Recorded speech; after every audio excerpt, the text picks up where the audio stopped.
Earth, our home planet, the only place in the universe known to support life. Yet could life forms from outer space already have paid us a visit? Could they even be abducting members of the human race? It may seem like science fiction, but has planet Earth already had a close encounter?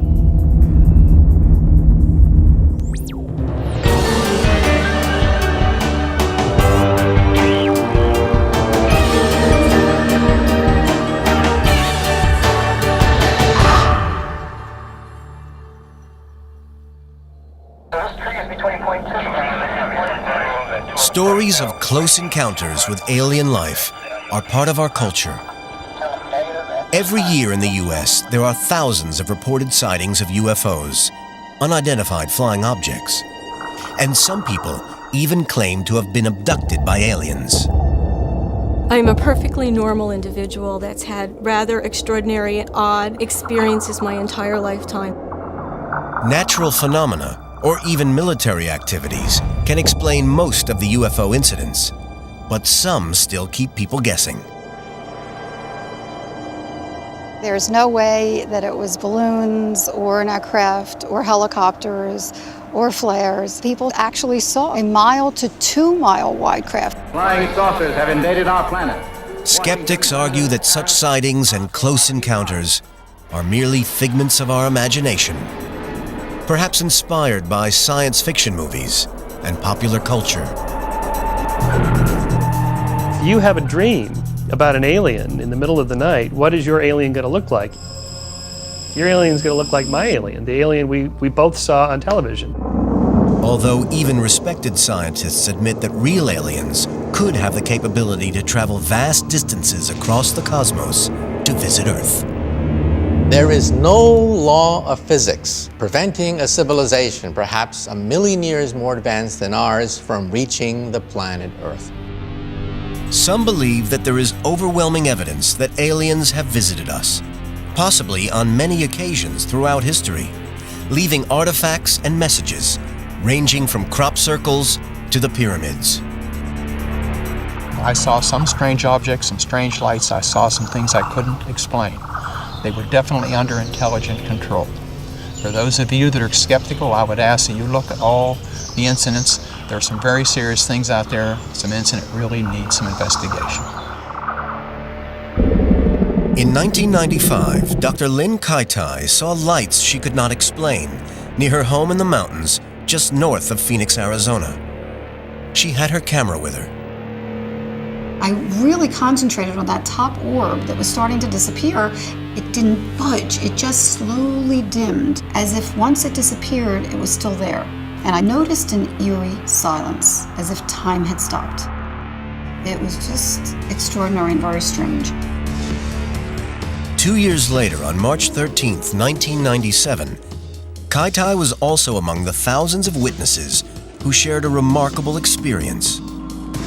Thousands of people statewide were looking up purposely to the sky on a clear, beautiful night to catch a glimpse of the Hale-Bopp comet when this 1 to 2 mile wide triangle craft traversed the entire state. I mean, it really went through the most populated corridor of Arizona, totally silent. This was a massive parade throughout the state. Some people find it hard to dismiss the Phoenix Lights case because there were so many eyewitnesses. After a brief investigation, the military revealed that the lights were created by flares released from a squadron of aircraft flying in a V formation. Despite this explanation, some people maintain that the lights were otherworldly. Pyrotechnic expert Paul Mann has worked with flares for over 23 years.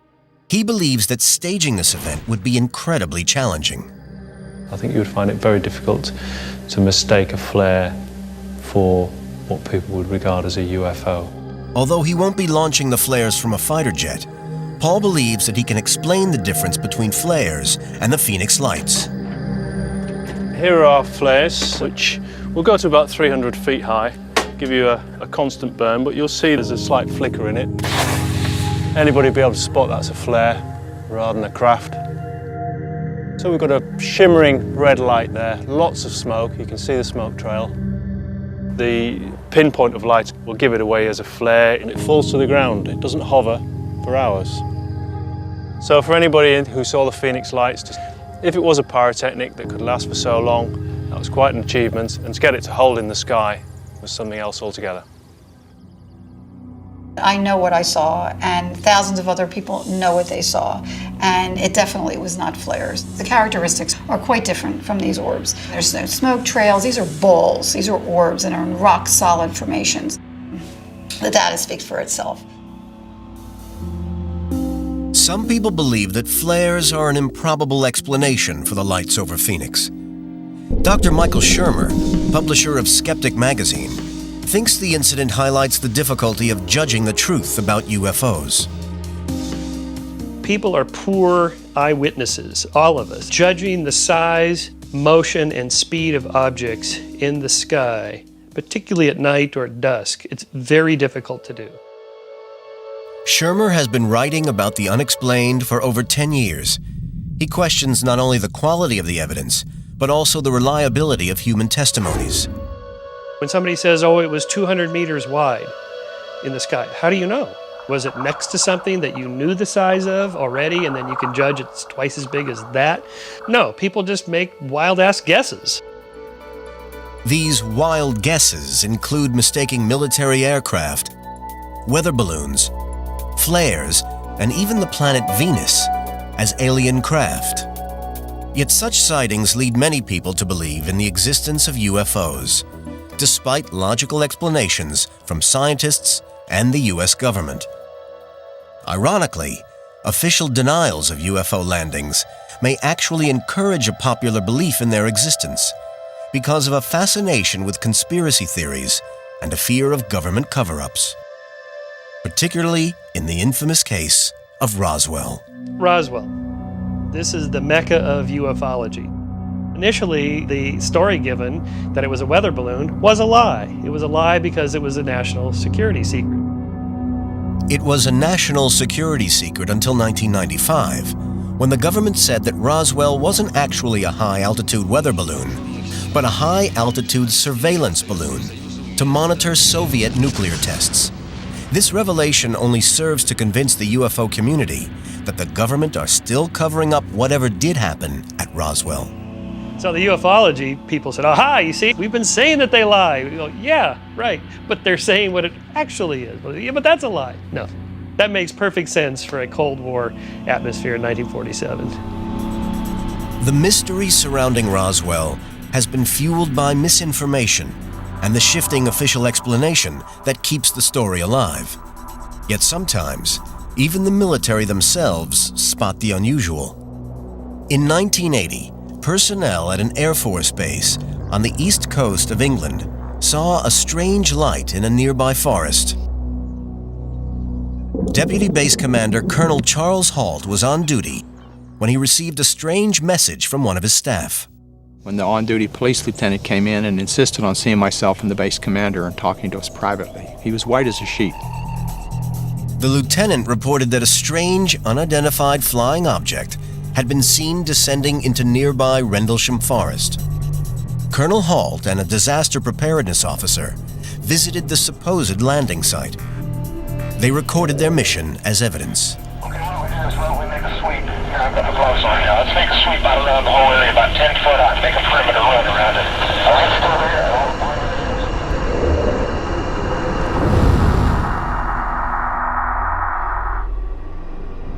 All the birds got quiet, all the animals in the forest were just silent. We approached a site where they said this alleged craft had landed. There were 3 indentations in the ground, about 1.5 to 2 inches deep, about 8 to 10 inches across. They were about 6, 7, maybe 8 foot apart, in a nice triangular shape. Being cautious, Colonel Halt and his disaster preparedness officer took radiation readings with their Geiger counter.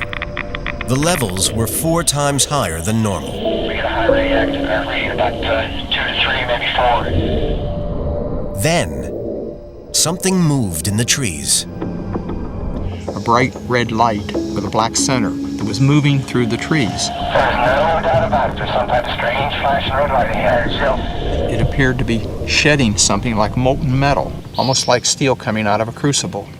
As we stood there in awe watching it, it silently exploded and broke into multiple white objects that just disappeared. Many journalists and researchers claim that what Colonel Halt and others actually saw while in Rendlesham Forest was in fact the lighthouse at nearby Orford Ness. But Colonel Halt remains convinced that what he saw wasn't of this world. I know what we saw, but I don't know what it was. My own personal suspicions are that there may have been a craft that was damaged, injured, or it may have been a reconnaissance vehicle of some type taking a look at all the activity in the area.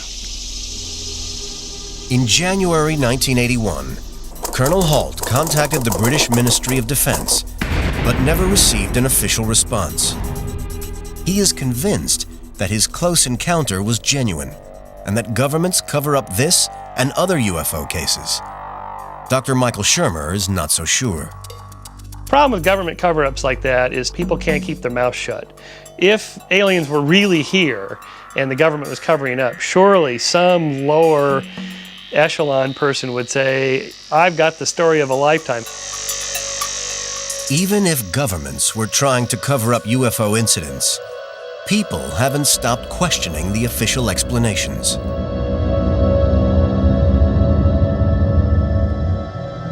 Either aliens exist or they don't. Either thought is frightening. For any UFO to get here, it would have to travel across space from another part of the universe, light years away. Where might they come from? And just how would they get here? Has Earth ever had a close encounter with an alien civilization? There have been many supposed sightings of UFOs, but no definitive evidence of a visit. But whether or not aliens have dropped into our own backyard, many scientists do believe that they could exist. I would be shocked if we were alone. It would be an incredible waste of space, considering how many galaxies there are. There should be lots of planets like ours with life on them. The universe is about 14 billion years old and expanding at a phenomenal rate. It holds billions and billions of stars, far more stars than there are grains of sand on all the beaches on Earth. And some of these stars have planets orbiting them. There are plenty of places from which ET could originate. Physicist Lawrence Krauss believes that the most likely place for ET to call home would be on a planet similar to our own. Life seems to form ubiquitously, relatively easily in conditions like this. So we would expect one simple way to find life would be to look for planets like Earth. The problem is that any such planet is going to be a long, long way from Earth. Outer space distances are so vast, they are measured in light years rather than miles. 1 light year is a distance of nearly 6 trillion miles. That's the distance traveled in 1 year by a beam of light, moving slightly in excess of 186,000 miles per second. Light from our own sun reaches Earth in about 8 minutes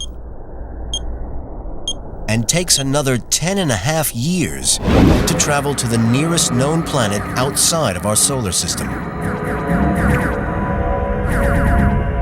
Any alien planning to visit us from this planet faces a round trip of over 120 trillion miles. The only way to shorten the duration of such a journey may be to go faster than the fastest thing we know in the universe: light itself. In 1905, Einstein laid out special relativity. And in that theory, you cannot go faster than the speed of light. There's a cop on the block, in some sense, that says you can't break the light barrier. Einstein's theory of special relativity suggests that there is a cosmic speed limit preventing anything and any alien going faster than the speed of light. However, in 1916, Einstein created an even more powerful theory, the general theory of relativity. It opens up the possibility that instead of beating the laws of physics, the answer might be to get around them. Theoretical physicist Michio Kaku believes that this holds the key to breaking the light speed barrier. Space-time is a fabric that can be stretched and compressed and perhaps even ripped.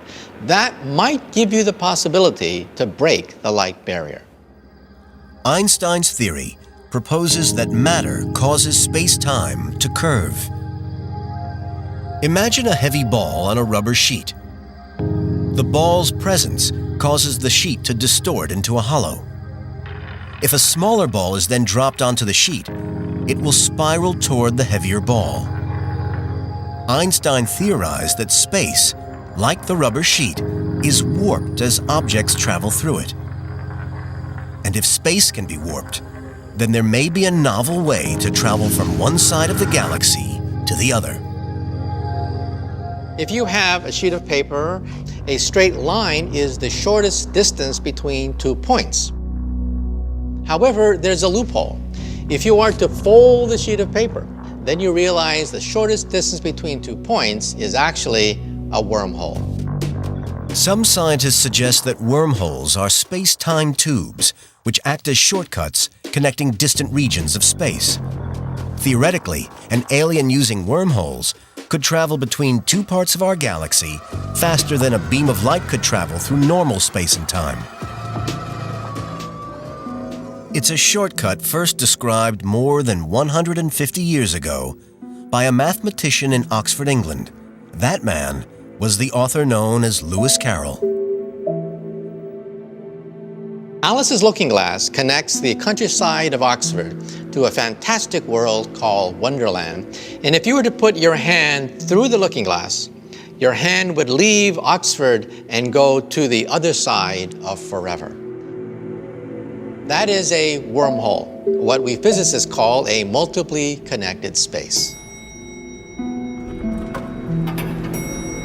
Wormholes may be the ideal transportation network, but manipulating the laws of physics could bring catastrophic consequences.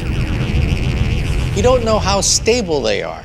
It may be quite radioactive. There may be quantum corrections and radiation as you enter the wormhole, or perhaps it will close up even before you can enter. It may be possible to artificially create a wormhole, but it would take enormous energy and advances in technology way beyond our imagination to rip through the fabric of space and time. But maybe there's an alien civilization so advanced that they can build these supergalactic highways with ease. Intelligent aliens may also have found another trick to navigate around the universe. Perhaps they can actually move space itself. As far as we know, space can do whatever the heck it wants. It can expand in response to the presence of matter and energy. If we could somehow harness that, then in principle you might be able to develop something you might call a warp drive. The alien craft would collapse the space in front of it and simultaneously expand the space behind it. In that way, the ship would transfer from one part of the galaxy to another without actually moving an inch. It may sound like the stuff of science fiction, but for some advanced aliens, it could be science fact. I can show you with this balloon. I have a little replica I've drawn of the USS Enterprise from Star Trek. And just so you know the local surroundings, I have the sun here, I have the moon, Saturn. And what I want to show you is that the Enterprise could travel away from this star system and towards this star without ever moving with respect to its local surroundings. How can I do that? Well, if I squeeze the balloon at this end, then I expand this region of the balloon. The distance between the starship and these stars has increased, but the starship hasn't moved at all with respect to its local surroundings. And so what I've done is I've had space do the work. Nobody knows how a warp drive might be powered, and Krauss believes that its use would be fraught with danger. It may not be dangerous for the participants in the spacecraft, but it'd be pretty dangerous for everyone else. Because when you contract space in front of you, you literally crush everything between you and the nearest star. When you expand space behind you, you put incredible tension in everything around you. You'd have to have an interstellar highway where you cleared out everything in between, because otherwise you destroy basically everything around you. Our own technology is nowhere near sidestepping the laws of physics, but an alien civilization that has evolved a million years ahead of us might already have found a way. Earth-bound physicists who are looking for life take this idea very seriously. They have devised a system to categorize alien civilizations according to how advanced they may be. When we physicists look in outer space, we don't look for little green men, we look for Type 1, Type 2, and Type 3 civilizations. A Type 1 alien civilization would be so advanced it could harness all forms of energy on its planet, including oceans, volcanoes, and even the weather.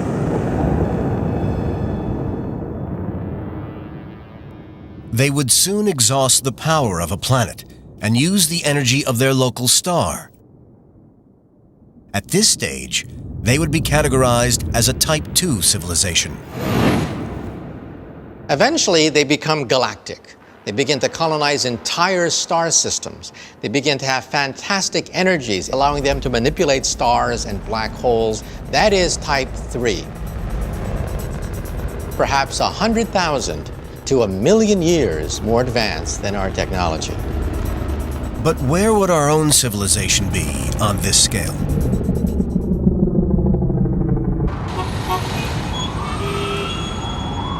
We don't even rate on this scale. We get our energy from dead plants, oil and coal. That's how primitive we are. Our official rating is Type 0.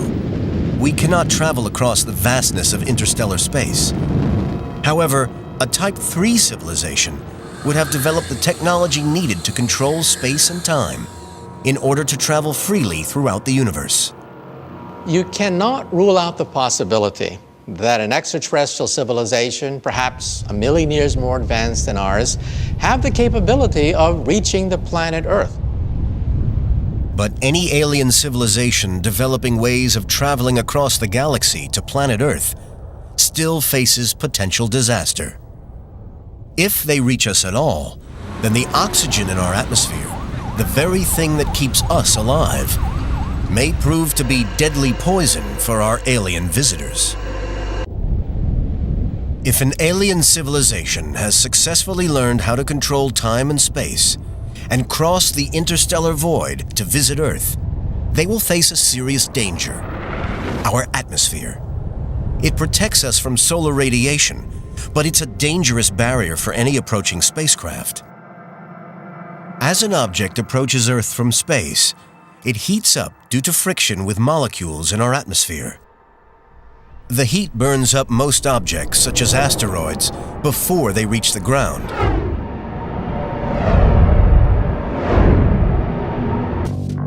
NASA spacecraft use this friction to slow down as they re-enter the atmosphere. Heat-resistant tiles protect them from the intense heat. Without them, the ship would burn up. But some physicists believe that a technologically advanced civilization would solve the problem long before they reach our atmosphere. I would suspect that any intelligent creature with an advanced form of space travel would simply slow down even before it reaches the planet Earth. Having navigated our atmosphere and landed safely on our planet, the aliens face their next big hurdle. It's unlikely they could just step out of their craft. Earth's atmosphere would probably not match exactly the atmosphere on the home planet of a visiting alien. In fact, unless the aliens were adapted to oxygen, they would find the gas extremely poisonous. If aliens come to Earth, you wouldn't expect them to just walk out of their spacecraft and breathe the air and start eating apples and oranges. Here in the Mojave Desert in Nevada, NASA's Space Science Division studies how Earth's basic organisms live in extreme environments. From this, they hope to ascertain how different species might survive potentially hazardous conditions. Leading the research is Dr. Chris McKay. We take for granted that life needs oxygen, and we all need it. Plants and animals need oxygen. But we have developed very special machinery and enzymes for detoxifying oxygen. Oxygen is intrinsically poisonous. But would evolution have happened in the same way on the home planet of an alien visitor? Would they have evolved to cope with oxygen? In an extreme case, the fundamental chemistry might be completely different with different gases. Dr. McKay studies samples that contain over 10 million bacteria. They reveal that some species here exist using totally different principles to the vast majority of life on Earth. If we look at the bacteria, we get a glimpse of how strange chemistry really can be, how these organisms can be really so alien. The strength of our sun poses another problem for visiting aliens. The energy from its rays supports life on Earth, but it can be dangerous. Too much sun can blind humans, burn us, or even cause cancer. For a creature from another planet, our sun's rays could be deadly. You can imagine life forms from another world coming here and finding the UV light here to be stunningly bright and require extensive sun shields and sunglasses and other ways to protect themselves. And then there is Earth's invisible hazard for aliens: gravity. A visitor from another planet might find Earth's gravity a challenge. Humans have grown up with it in bodies designed for 1G. If we subject our own bodies to extreme gravity, the consequences can be disastrous. Fighter pilots making extreme turns can experience forces as high as 9 Gs. That means that a 160-pound pilot feels like he weighs over 1,500 pounds. Anything above 9 Gs, the pressure becomes too great and the pilot will black out. Aliens from a planet with less gravity would probably experience a similar effect. Say the Martians came to Earth. Well, on Mars, the gravity's a third. On Earth, the gravity would be higher for them. So even if they were fit by Martian standards, they might find this high gravity a drag, but it's not hard to postulate them to have the technology to allow them to operate in higher gravity. A far less predictable danger facing a visiting alien is germs. Just as in H.G. Wells's War of the Worlds, simple bacteria might be deadly to visiting aliens. The bacteria on one planet could have serious consequences for organisms on another planet. When the Martians come, they invade Earth. They kill off the armies of Earth with no problem, but then the bacteria on Earth infect the Martians and kill them. In the end, Earth wins the War of the Worlds, but not because of the prowess of human technology, but because of the biochemical diversity of the bacteria. History has shown that there is good reason for visitors from another world to be cautious, and for us to be cautious about them. When the Spanish invaded the Americas, they brought a far deadlier weapon than their guns and swords. They brought smallpox, the flu, and other illnesses. When those barriers were reduced and life spread between the New World and the Old World, there was a lot of death and destruction as a result of that.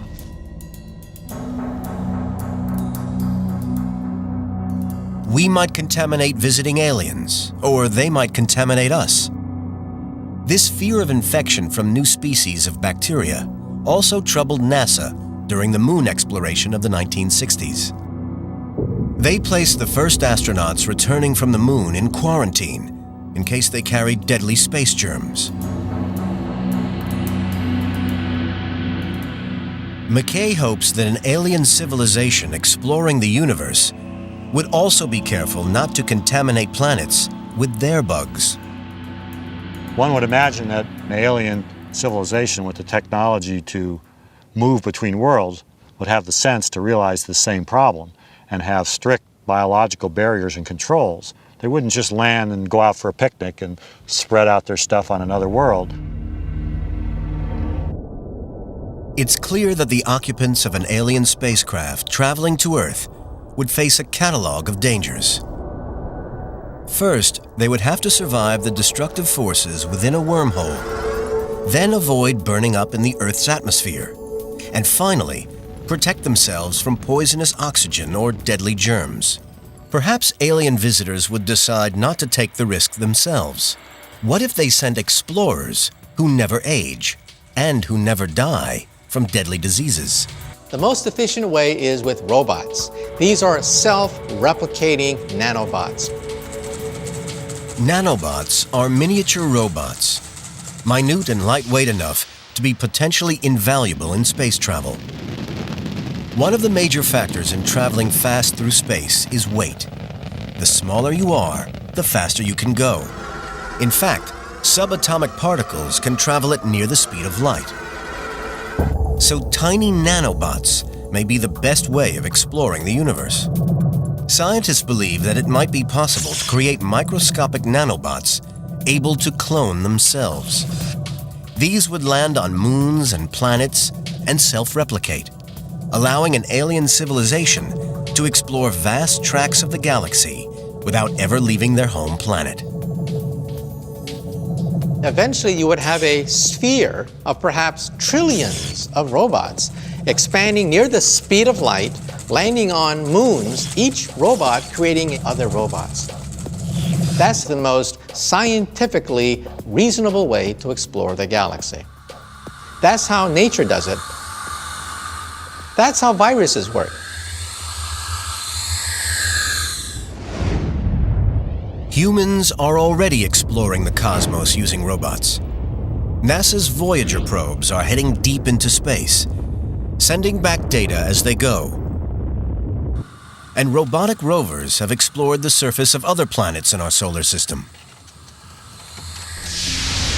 But because of their size, it appears that nanobots could be the most logical way to explore the universe. But so far, there is no evidence that alien nanobots have ever visited Earth. And even if they have, will we be able to detect them? The vast majority of people who claim to have had close encounters in fact describe not miniature robots, but living alien creatures, often none too friendly, and prone to abducting, probing, and experimenting upon their victims. An advanced alien civilization might be able to manipulate physics and cross time and space to visit Earth. But some scientists question, why on Earth would they want to?